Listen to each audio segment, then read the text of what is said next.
Un sweat à capuche décontractée, une salle d'exposition de luxe et une révélation à couper le souffle sur ce qui se passe lorsqu'un directeur de concession automobile juge mal l'homme qui possède secrètement tout.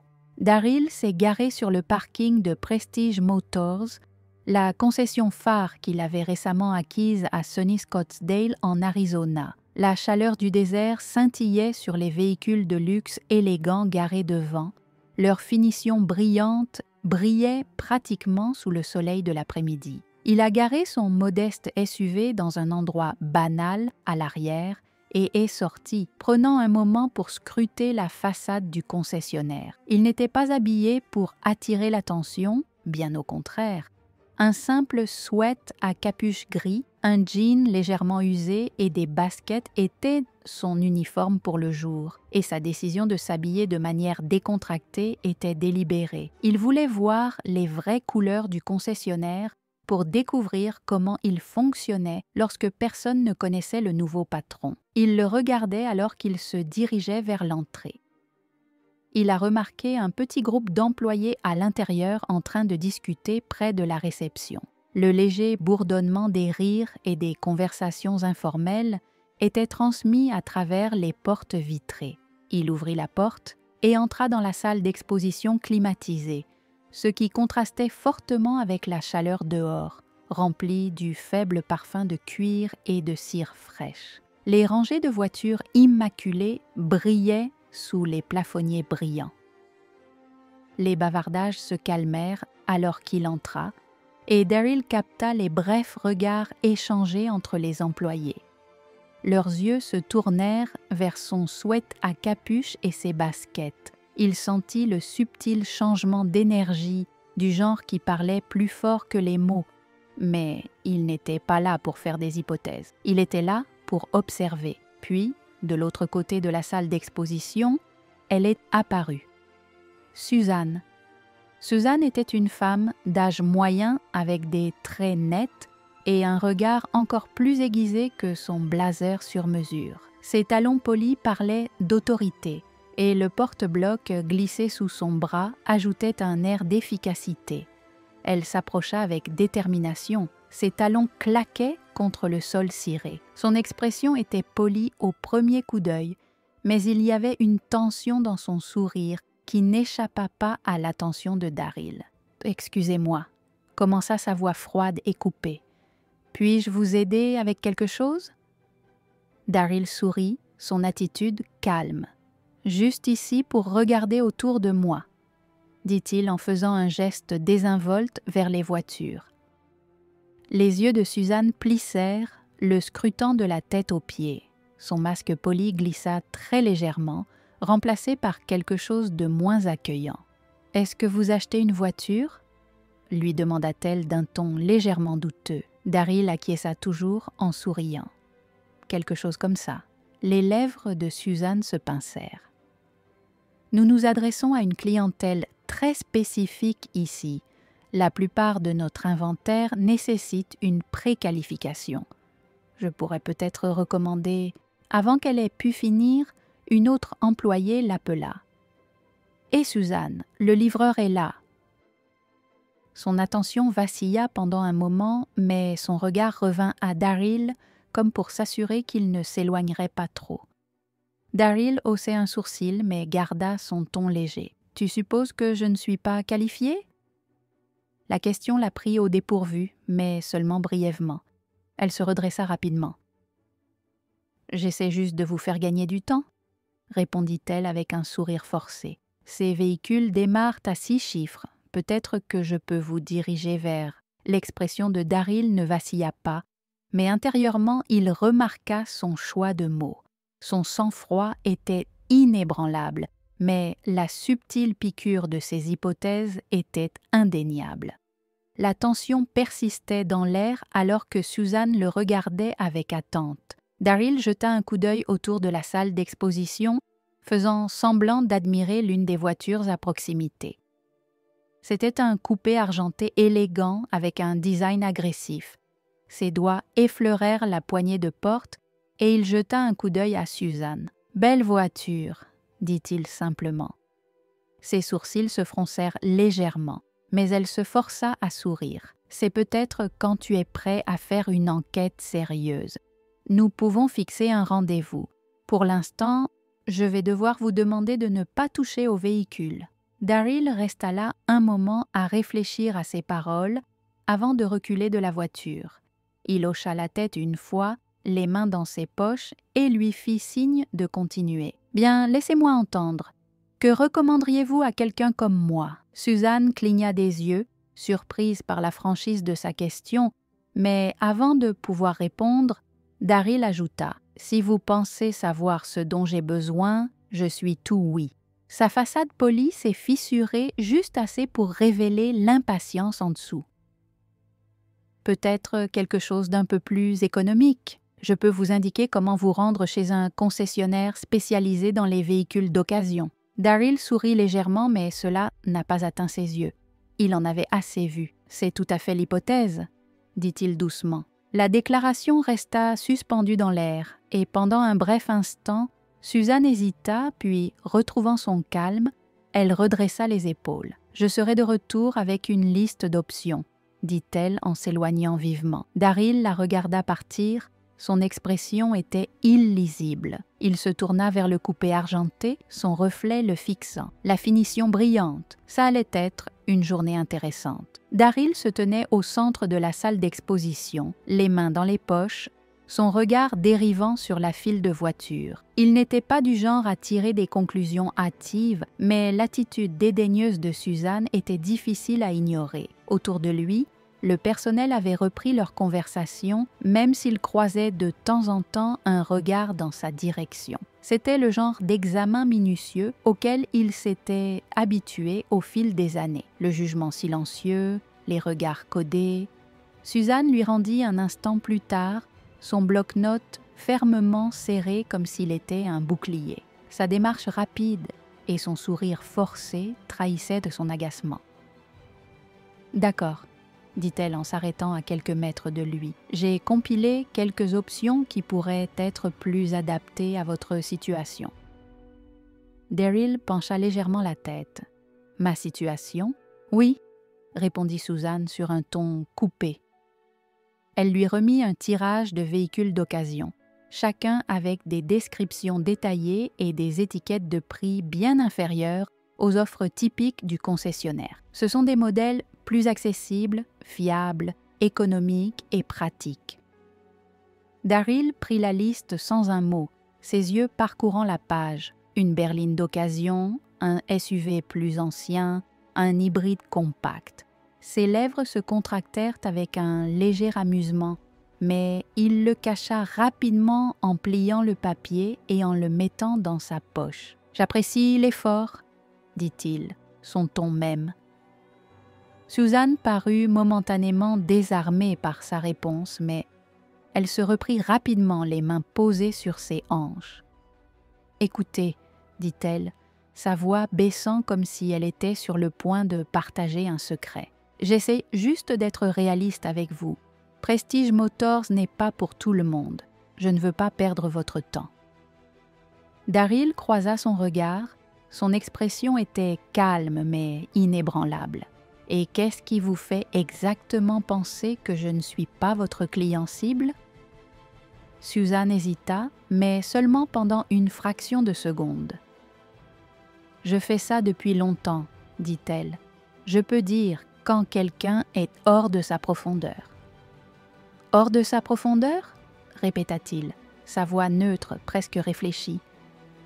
Intéressant, il y avait une lueur d'incertitude dans les yeux de Suzanne, mais elle insista. « Je suis juste honnête. Il vaut mieux être franc que de laisser quelqu'un partir déçu. » Daryl laissa échapper un petit rire en secouant légèrement la tête. « Honnête, hein? J'aime l'honnêteté. Que dis-tu de ça? Tu me laisses parler. Le propriétaire pense que nous pouvons y arriver. » Les sourcils de Suzanne se levèrent pour la première fois. Elle semblait vraiment prise au dépourvu. « Le propriétaire? »« C'est vrai, » dit Daryl, son ton léger, presque conversationnel. « J'aimerais avoir un mot avec eux. Les lèvres de Suzanne se contractèrent dans une mauvaise tentative de sourire. « Eh bien, ce n'est pas possible aujourd'hui. Le propriétaire ne passe pas seulement pour des visites occasionnelles, c'est une personne occupée. »« Je suis sûre qu'ils le sont, » dit Daryl en hochant légèrement la tête. « Mais peut-être que vous pourriez leur appeler, leur laisser savoir que je suis là. Je pense qu'ils voudraient me rencontrer. » Le sourire de Suzanne se resserra, elle commençait à perdre patience, et cela se voyait. « Monsieur, j'essaie d'être aussi poli que possible, mais cela devient ridicule. J'ai d'autres clients à qui m'occuper. Si vous êtes sérieux pour acheter une voiture, nous pouvons planifier une réunion avec l'un de nos conseillers commerciaux. Sinon... » « Sinon ?» demanda Daryl. Son ton était toujours calme, même s'il y avait un tranchant indubitable dans sa voix maintenant. Les yeux de Suzanne se plissèrent, sa frustration bouillonnant à la surface. « Sinon, je vais devoir... » Les mots suspendus dans l'air étaient lourds d'implication. Daryl se tenait immobile, son regard fixé sur le sien pendant un moment. Toute la salle d'exposition semblait retenir son souffle. Puis, lentement, Daryl fouilla dans sa poche et sortit son téléphone. « D'accord, » dit-il en faisant défiler grâce à ses contacts. « Je passerai l'appel moi-même. » Suzanne cligna des yeux en fronçant les sourcils. « Que faites-vous? Vous êtes en train d'appeler le propriétaire ?» Daryl répondit en portant le téléphone à son oreille. « Ça ne devrait pas prendre longtemps. » La confiance de Suzanne faiblit, son irritation laissant place à la confusion à laquelle elle ouvrit la bouche pour parler. Mais aucun mot ne sortit. Autour d'eux, quelques employés avaient arrêté ce qu'ils faisaient, leur attention attirée par la scène qui se déroulait. Chérie leva un doigt comme pour dire « juste un instant », puis se détourna légèrement en parlant au téléphone. « Ouais, c'est moi, je suis chez le concessionnaire. Tout va bien, juste un petit malentendu. Pourriez-vous leur faire savoir que je suis là ?» Il mit fin à l'appel et remit le téléphone dans sa poche, se retournant vers Suzanne. « Ils seront là sous peu, » dit-il simplement. Suzanne le regardait, la bouche légèrement ouverte. « Qui venez-vous d'appeler » Daryl ne répondit pas tout de suite. À la place, il jeta un coup d'œil autour de la salle d'exposition, son regard s'attardant sur le personnel qui regardait maintenant attentivement. « Je suppose que nous le découvrirons » dit-il, son ton presque enjoué. La tension dans la pièce était palpable, le poids d'appuyer sur toutes les personnes présentes. Suzanne changea inconfortablement de position, son sang-froid commençant à craquer. Les minutes passaient, mais la pièce se sentait figée dans le temps. Suzanne s'occupait avec son presse-papier, même si ses mouvements étaient raides et délibérés, trahissant son malaise. Chérie, d'autre part, se tenait nonchalamment près de l'un des SUV de luxe. Son attitude calme ne faisait qu'ajouter à la tension. Les quelques employés dispersés dans la salle d'exposition se chuchotaient en jetant des regards furtifs sur la scène qui se déroulait. Il était clair que tout le monde attendait quelque chose ou quelqu'un. Le bruit de l'ouverture des portes principales brisa le silence. Un homme, bien habillé en costume bleu marine, entra, ses chaussures cirées, claquant doucement contre le carrelage. Son expression était sérieuse mais chaleureuse, et ses yeux trouvèrent immédiatement Daryl. « Monsieur Carter », dit l'homme avec un large sourire en tendant la main alors qu'il s'approchait. « Si bien de te voir. » Daryl rendit la poignée de main avec une prise ferme, un petit sourire tirant au coin de ses lèvres. « Merci d'être venu, Alex. » Le presse-papier de Suzanne se raidit collectivement. Il faillit glisser de ses mains alors que ses yeux se tournaient entre Daryl et Alex, le directeur régional du concessionnaire. Sa confusion se transforma rapidement en une alarme visible. « Attendez, monsieur Carter, » dit-elle, sa voix incertaine. Alex se tourna vers elle, son attitude amicale se transforma en quelque chose de plus professionnel, presque brusque. « Suzanne, je vois que vous avez déjà rencontré monsieur Carter. » Suzanne cligna des yeux, en ouvrant et en fermant la bouche comme si elle cherchait les bons mots. Je n'avais pas réalisé... » « Tu n'avais pas réalisé qu'il était le nouveau propriétaire de cette concession? Alex termina pour elle d'un ton aiguisé. Il jeta un coup d'œil à Daryl avec un air d'excuse sur son visage. « J'espère que ce n'était pas votre accueil idéal. » Daryl leva une main pour l'arrêter. « Tout va bien, Alex. Je pense que Suzanne et moi sommes partis du mauvais pied. » Sa voix était calme, mais il y avait un poids dans ses paroles qui fit que toute la pièce s'y accrochait. Le visage de Suzanne devint cendré et elle fit un pas en arrière, son presse-papier serré contre sa poitrine comme une bouée de sauvetage. « Je suis vraiment désolée, » balbutia-t-elle, sa voix à peine au-dessus d'un murmure. « Je ne savais pas... » « Tu ne savais pas ?» demanda Daryl, son ton toujours doux mais ferme. « Pour que je puisse posséder un endroit comme ça, que quelqu'un comme moi ait peut-être ma place ici ?» Ses yeux s'écarquillèrent et pendant un instant, elle parut complètement perdue. « Je ne voulais pas dire... » Daryl leva la main pour la couper. « C'est bon, Suzanne, vraiment. » Il fit un pas plus près, sa voix baissant juste assez pour que tout le monde se penche. « Mais laissez-moi vous demander quelque chose. Si je n'avais pas été le propriétaire, m'auriez-vous traité différemment? M'auriez-vous accordé le même respect que vous accorderiez à quelqu'un qui entre ici en costume et cravate? » Suzanne ouvrit la bouche, mais aucun mot ne sortit. Le silence était assourdissant. Daryl hocha la tête, comme si son silence était une réponse suffisante. Il se tourna vers Alex, sa voix portant une nouvelle autorité. « Permettez-moi de rassembler tout le monde dans la salle de conférence. Je pense qu'il est temps que nous ayons une petite discussion sur la façon dont les choses se déroulent ici. » Les employés entrèrent dans la salle de conférence. L'air était chargé de tension. La pièce, conçue pour impressionner, était composée uniquement de murs de verre et de meubles modernes, mais aujourd'hui, c'était étouffant. Suzanne était assise près du fond, son attitude confiante habituelle remplacée par un calme nerveux. Daryl se tenait au bout de la table, calme et rassemblant sa présence, commandant l'attention de tout le monde dans la pièce. Alex restait près de la porte, les bras croisés, son expression illisible alors qu'il regardait le personnel prendre place. Le doux murmure des voix s'éteignit alors que Daryl s'éclaircit la gorge, son regard balayant le groupe. « Merci à tous de vous être joints à moi dans un court délai, » commença Daryl d'un ton mesuré mais ferme. « Pour ceux d'entre vous qui ne savent pas, je m'appelle Daryl Carter et depuis le mois dernier, je suis le nouveau propriétaire de Prestige Motors. » Il y eut des murmures de surprise de la part de quelques employés, leur réaction allant de la curiosité à l'embarras. Suzanne s'affala plus bas sur sa chaise en évitant tout contact visuel. « Je suis venue ici aujourd'hui habillée de manière décontractée pour une raison, » continua Daryl, sa voix ferme. « Je voulais voir comment fonctionne cette concession quand personne ne sait qui je suis. Je voulais expérimenter ce qu'un client potentiel pourrait ressentir en passant par ses portes. » Il laissa les mots s'installer un instant avant de poursuivre. « Ce que j'ai vécu aujourd'hui était décevant.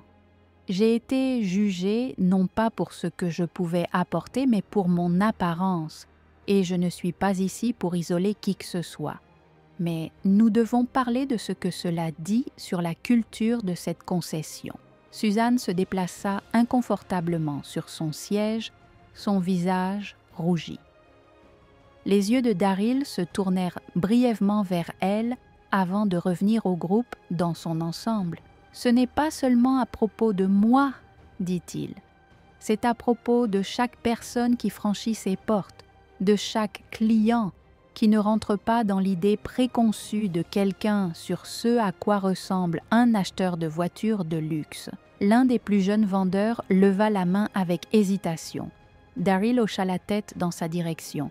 « Allez-y, » dit-il. « Monsieur Carter, » l'homme commença nerveusement, « je pense que la plupart d'entre nous essayons de traiter les clients équitablement, mais parfois il est difficile de ne pas faire de suppositions. » Daryl hocha la tête, son expression pensive. « Je comprends, » dit-il. « Nous avons tous des préjugés, que nous voulions l'admettre ou non, mais voici ce qu'il ne suffit pas d'essayer d'être juste. Nous devons activement contester ces préjugés. Nous devons créer un environnement dans lequel chacun se sent respecté, quelle que soit son apparence ou toute autre chose. » Il fit une pause, laissant les mots pénétrer avant de continuer. Ce concessionnaire s'est bâti une réputation d'excellence, mais l'excellence ne concerne pas seulement les voitures que nous vendons. Elle concerne l'expérience que nous proposons et à partir de maintenant, cette expérience va être construite sur le respect, l'inclusivité et l'équité. Il y eut une vague d'accord dans la salle, même si quelques visages restaient méfiants. Le regard de Daryl se posa sur Suzanne, qui était assise, figée, ses mains serrées fermement sur ses genoux. « Suzanne, » dit-il doucement mais fermement, « je veux vous donner l'opportunité de parler. Y a-t-il quelque chose que vous voudriez dire ?» Tous les yeux se tournèrent vers elle. Elle hésita, sa voix à peine audible quand elle finit par parler. « J'ai fait une erreur, » admit-elle, ses joues rouges. « Je t'ai mal jugé et pour cela je suis vraiment désolée. » Daryl hocha la tête, son expression illisible. « Merci d'avoir dit cela, » dit-il. « J'espère que cette expérience servira de rappel pour nous tous, pas seulement pour vous, car le changement commence par la responsabilité. » Il se tourna vers le groupe en mouvement. « La semaine prochaine, nous mettrons en œuvre de nouveaux programmes de formation pour garantir que cette concession représente les valeurs en lesquelles je crois. Chaque client mérite d'être traité avec dignité, sans exception. Si quelqu'un a un problème avec cela, il est maintenant temps de prendre la parole. » La salle était silencieuse. Le silence de la conférence était assourdissant, cassé seulement par le faible bourdonnement de la climatisation. Personne ne parla, mais le poids des mots de Daryl s'attarda sur toutes les personnes présentes. Daryl laissa le silence s'étendre juste assez longtemps pour faire valoir son point de vue avant de parler à nouveau, sa voix calme mais résolue. « Je suis content de voir que nous sommes tous sur la même longueur d'onde, » dit-il. « Le changement n'est pas toujours facile, mais c'est nécessaire et ce concessionnaire va montrer l'exemple. » Il s'éloigna de la table, ses mains posées légèrement sur son bord alors qu'il se penchait légèrement en avant. « Permettez-moi de clarifier quelque chose, » ajouta-t-il. « Je ne suis pas venu ici aujourd'hui pour humilier qui que ce soit. J'ai fini par comprendre de quel genre de culture j'ai hérité et comment nous pouvons l'améliorer. » Ses yeux se tournèrent vers Suzanne, qui était toujours assise tranquillement près du fond. Il dit, son ton s'adoucissant juste assez pour indiquer clairement qu'il ne l'attaquait pas. « Vous êtes un manager expérimenté et je suis sûre que vous avez travaillé dur pour arriver là où vous êtes. Mais aujourd'hui a été un signal d'alarme pour vous et pour nous tous. » Suzanne leva les yeux pour croiser son regard. La première fois qu'elle comprit, elle dit, sa voix tremblante mais sincère, « J'avais tort, et je ferai tout ce qu'il faut pour arranger les choses. » Daryl hocha la tête. « Je crois aux secondes chances, » dit-il simplement. « Mais la responsabilité passe en premier. Je vous rencontrerai en tête-à-tête pour discuter des prochaines étapes. Pour l'instant, concentrons-nous sur l'avenir. » Il se redressa et tourna son attention vers le reste de l'équipe. « Nous ne vendons pas seulement des voitures ici, nous construisons la confiance, nous créons des relations et représentons une norme d'excellence. Si vous êtes d'accord avec cela, je suis là pour vous soutenir à chaque étape du chemin. » Il y eut un murmure d'accord. Le temps était plus fort et plus authentique. Le personnel semblait détendre la tension initiale, laissant la place à un sentiment de détermination renouvelée. Même Alex, qui se tenait tranquillement près de la porte, hocha la tête en signe d'approbation. Daryl sourit légèrement, le genre de sourire qui faisait allusion à la fois au soulagement et à la détermination. « Alors, Retournons au travail et rappelons-nous que la façon dont nous traitons les gens compte plus que tout ce que nous vendons. » Alors que les employés commençaient à sortir de la pièce, Suzanne s'attarda près de la porte. Elle s'approcha de lui avec hésitation, ses mains se tordant nerveusement. « Monsieur Carter, » commença-t-elle à voix basse, « je tiens à vous remercier de m'avoir donné une chance de faire mieux. Je ne vous laisserai pas tomber. » Daryl la regarda un instant avant de répondre d'une voix ferme. « J'espère que vous voulez dire cela par vos actions. » Il marqua une pause. Les actions de Suzanne sont plus éloquentes que les mots, mais je crois que les gens peuvent changer s'ils sont prêts à essayer. Elle hocha la tête sérieusement. « Je suis. » Daryl la regarda partir avant de se tourner vers Alex. « Organisez une réunion avec le personnel la semaine prochaine, » dit-il. « Je veux m'assurer que tout le monde sache ce qui est attendu pour aller de l'avant. » Alex sourit, respectueux de Daryl. « Il est évident que tu l'as. » Alors que Daryl revenait dans la salle d'exposition, il regarda les voitures autour de lui, les surfaces brillantes reflétant la lumière de l'après-midi. Il pensa à la quantité de travail qui l'attendait, mais pour la première fois de la journée, il se sentit optimiste. Il ne s'agissait pas seulement de gérer une concession, mais de créer quelque chose de plus grand, un espace où les gens étaient jugés sur leur caractère et non sur leur apparence. Et Daryl était prêt à montrer la voie.